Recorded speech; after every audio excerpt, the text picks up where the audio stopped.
চলো আজকে আমরা উপবৃত্তের স্পর্শক এবং জ্যা নিয়ে একটু আলোচনা করি। আচ্ছা, উপবৃত্তের স্পর্শকের সমীকরণ নির্ণয় করতে গেলে আগে উপবৃত্তের সমীকরণটা তো লিখতেই হবে x square by a square y square by b square is equal to 1। Just কি করতে হবে, আমাদের ডিফারেন্সিয়েট করতে হবে, সেটা আগেও দেখেছি আমরা, তাই ও সাপেক্ষে করছি আর কি। এক্স এর সাপেক্ষে 2x বাই এ স্কোয়ার হলো, আচ্ছা এক্স এর সাপেক্ষে যেহেতু করছি তাহলে dx বাই dx হবে 1 হয়ে যাবে, প্লাস এটা হবে হচ্ছে 2y by b square into dy by dx equal to, আর এটা যেহেতু ধ্রুবক, ধ্রুবকের ডিফারেন্সিয়েট করলে পরে 0 হয়। ঠিক আছে, তাহলে আমি একবারে লিখে দিচ্ছি dy বাই dx যদি হয় তাহলে এই মানটি আমাদের বেরোবে minus b square by a square, ঠিক আছে, এক্স বাই ওয়াই, এটা সিম্পলিফিকেশন করলে। এবার ধরলাম উপবৃত্তটি স্পর্শক তো যে কোনো একটা বিন্দুতে বা কিছু একটা হবে, ধরলাম সেই বিন্দুটি হলো হচ্ছিল তোমার x1 y1, তাহলে এটা সমীকরণটা হবে, এখানে সিদ্ধ করবে x1 বাই y1, ঠিক আছে, এটুকু আমরা বের করলাম। এবার উপবৃত্তের স্পর্শক x1, y1 বিন্দুতে উপবৃত্তের স্পর্শক কি হবে,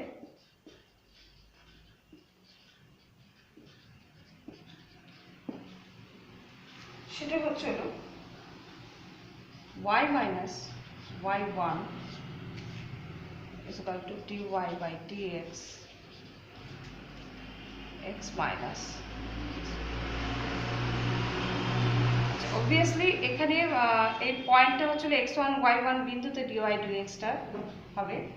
তাহলে এখানে যদি বসিয়ে দিই y minus y1 is equal to minus b square by a square into x1 by y1 x minus x1, ঠিক আছে। এবার তো কিছুই না, এবার তোমার সিম্পলিফিকেশন করলে পরে চলে আসবে, তাহলে সিম্পলিফিকেশন করলে পরে এরকম একটি ফিগার আসবে x1 by a square plus y1 by b square equal to 1। এটাই হচ্ছিল উপবৃত্তের স্পর্শকের সমীকরণ, ঠিক আছে।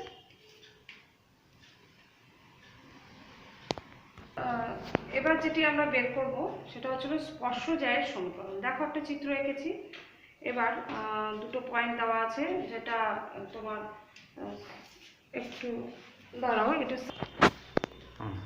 উপবৃত্তের দেখো দুটো পয়েন্টে দেখো টাচ আছে, একটা পয়েন্ট দিয়েছে কিউ, একটা পয়েন্ট আর, একটা হচ্ছে বাইরের স্পর্শক দুটি, এতে বোঝা যাচ্ছে যে এটা স্পর্শক, দুটো স্পর্শক নাম দিলে এখানে যাই নাম ধরো, এটা হচ্ছে পি কিউ একটা স্পর্শক, একটা পি আর যদি স্পর্শক থাকে। আচ্ছা, তাহলে আমরা বের করবো স্পর্শ, এই স্পর্শক দুটি যে ছেদ করেছে দুটো বিন্দুতে, তার ভেতরে যে জ্যাটা, সেই জ্যায়ের সমীকরণটাকে বলি, দ্যাট মিনস কিউ আর এর সমীকরণ, ঠিক আছে। আচ্ছা, তাহলে আমি প্রথমে তো উপবৃত্তের সমীকরণ চলে x square plus y square by b square, এটা সবসময় চোখের সামনে লিখে রাখবে, যখনই কোনো একটা অঙ্ক করবে তখনই সুবিধা হবে, ঠিক আছে। এটাকে 1 নম্বর নামও আমি দিয়ে রাখলাম সুবিধার্থে। আচ্ছা, এবার একটা পয়েন্ট করে আসি, x2 y2 বিন্দুতে স্পর্শকের সমীকরণ, কার স্পর্শক, উপবৃত্তের স্পর্শক, যেহেতু উপবৃত্ত করছি উপবৃত্তেরই স্পর্শক হবে, উপবৃত্তের স্পর্শকের সমীকরণ, সেটা একটু আগে আমরা নর্মাল যে স্পর্শকের সমীকরণটা সেটা বের করেছিলাম, সেটা হচ্ছে x1 by a square plus y1 by b square equal to 1, তাই না। তাহলে এই সমীকরণটা কি হবে, এখানে x1 y1 বিন্দুতে ছিল, তাহলে x2 y2 বিন্দুতে হলে পরে অবভিয়াসলি এটা এরকম হবে x2 by a square plus y2 by b square equal to 1, এটা নাম দিলাম আমি 2 নম্বর, ঠিক আছে। এবার সিমিলারলি x3y3 বিন্দুতেও একটা স্পর্শকের সমীকরণ আমরা পাবো। তাহলে x3 by a square plus y3 by b square, এই যে পয়েন্টগুলো, এই যে পাশের যে রাইট হ্যান্ড সাইডের এগুলো এক একটা পয়েন্ট বিন্দু হিসাবে চিহ্নিত করছে। আচ্ছা, তাহলে এই দুটো পেয়ে গেলাম, দুটো স্পর্শকের সমীকরণ আমি পেয়ে গেলাম। আবার এই দুটো স্পর্শকই দেখো এই পি বিন্দুটাকে টাচ করেছে, তাই না? তাহলে এই পি বিন্দু দ্বারা দুটো স্পর্শকই হচ্ছে সিদ্ধ করবে, মানে পি বিন্দু দ্বারা এই যে 2 নং ও 3 নং সমীকরণটি সিদ্ধ করবে, যেহেতু টাচ করেছে, টাচ করলে তো সিদ্ধ করবে।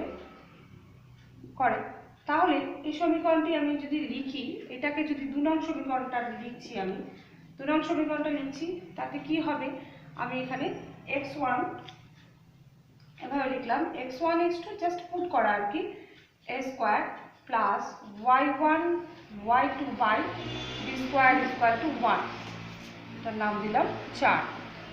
সিমিলারলি 3 নং সমীকরণটিকেও সিদ্ধ করবে এই পয়েন্টটি, x1 y1 পয়েন্টটি।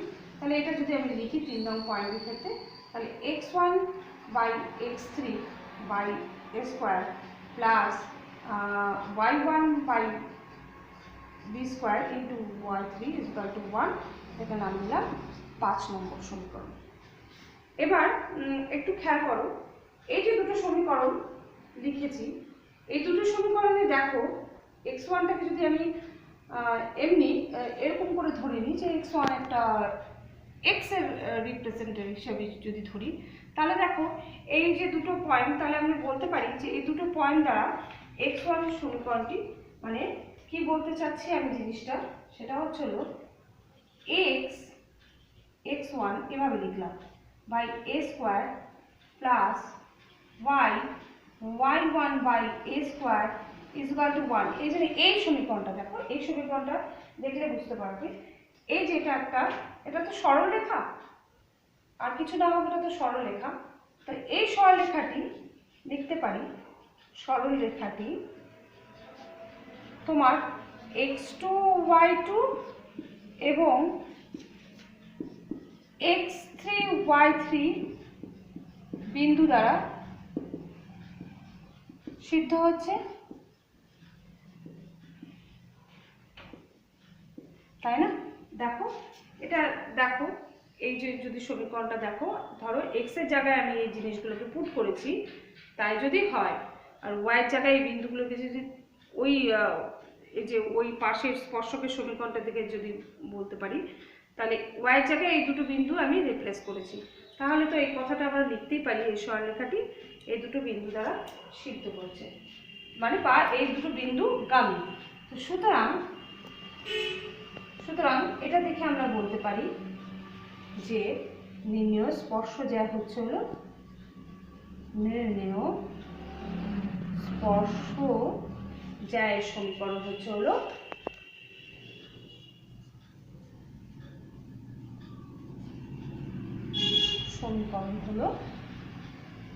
কোনটা, এটা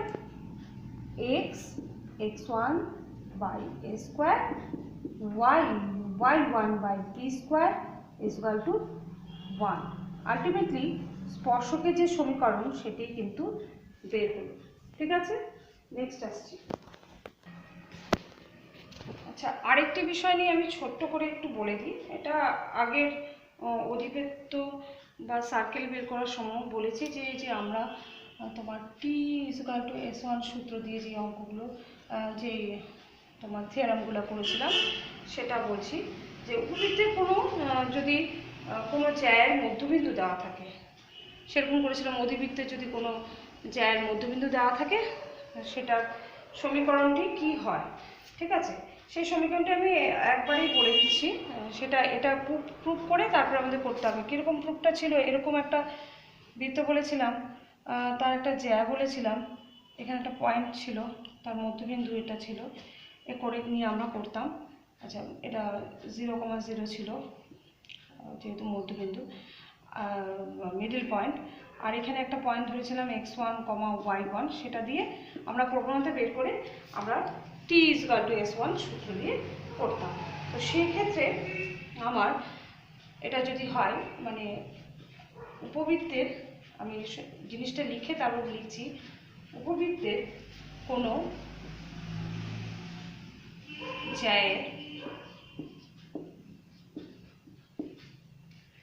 মধ্যবিন্দু দেওয়া থাকলে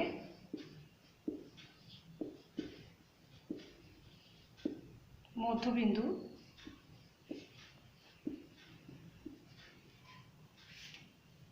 থাকলে জ্যাটির সমীকরণ হবে